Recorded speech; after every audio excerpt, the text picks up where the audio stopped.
Angkatan bersenjata Rusia telah merekrut ratusan pria Yaman untuk berperang di Ukraina. Operasi perdagangan gelap yang menyoroti hubungan yang berkembang antara Moskow dan kelompok Houthi. Para rekrutan Yaman yang pergi ke Rusia mengatakan bahwa mereka dijanjikan pekerjaan dengan gaji tinggi dan bahkan kewarganegaraan Rusia. Ketika mereka tiba dengan bantuan perusahaan yang terkait dengan Houthi, mereka kemudian masuk ke dalam tentara Rusia dan dikirim ke garis depan di Ukraina. Munculnya kelompok tentara Yaman yang sebagian besar tidak sukarela di Ukraina menunjukkan bagaimana konflik tersebut semakin menyedot tentara dari luar negeri karena korban terus meningkat dan Kremlin berusaha menghindari mobilisasi penuh. Mereka termasuk tentara dari Nepal dan India serta sekitar 12.000 tentara reguler Korea Utara yang tiba untuk ambil bagian dalam pertempuran melawan pasukan Ukraina di Provinsi Kursk, Rusia. Upaya perekrutan Yaman juga menggarisbawahi bagaimana Rusia, yang didorong oleh konfrontasinya dengan Barat, semakin dekat hubungannya dengan Iran dan kelompok militan sekutunya di Timur Tengah. Houthi, kelompok militan yang didukung oleh Teheran, menargetkan pengiriman barang-barang dari dan ke Israel di Laut Merah setelah dimulainya perang di Gaza tahun lalu. Diplomat AS mengatakan kesepakatan antara Kremlin dan Houthi,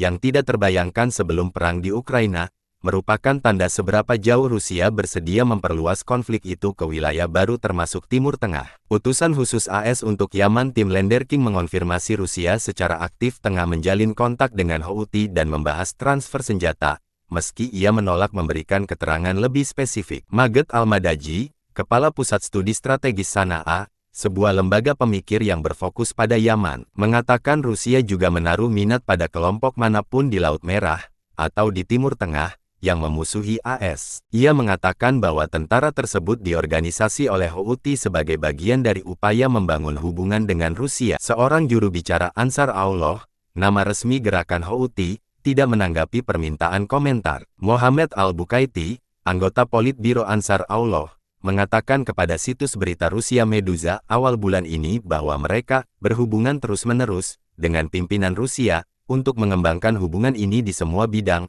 termasuk ekonomi, politik, dan militer. Menurut Fareya Al-Muslimi, seorang pakar wilayah Teluk di Chatham House, hanya sedikit tentara Yaman yang mendapatkan pelatihan dan banyak yang tidak ingin berada di sana. Kontrak yang ditandatangani oleh warga Yaman, mencantumkan perusahaan yang didirikan oleh Abdul Wali Abdo Hasan Al-Jabri, seorang politikus terkemuka Houthi, terdaftar di Salalah, Oman. Dokumen pendaftaran perusahaan Al-Jabri mengidentifikasi perusahaan tersebut sebagai operator tur dan pemasok eceran peralatan medis dan farmasi. Perekrutan tentara Yaman tampaknya telah dimulai sejak Juli.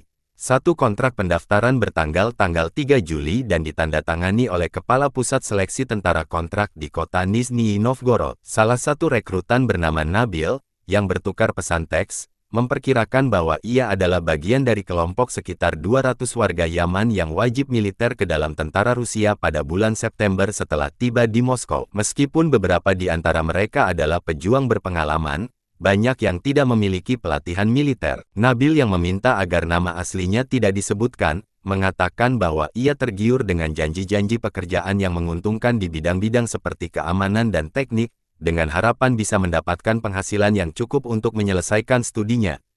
Beberapa minggu kemudian, ia bersembunyi bersama 4 orang Yaman yang baru tiba di sebuah hutan di Ukraina, mengenakan seragam militer dengan lambang Rusia, wajah mereka ditutupi syal. Download Tribun X sekarang, menghadirkan lokal menjadi Indonesia.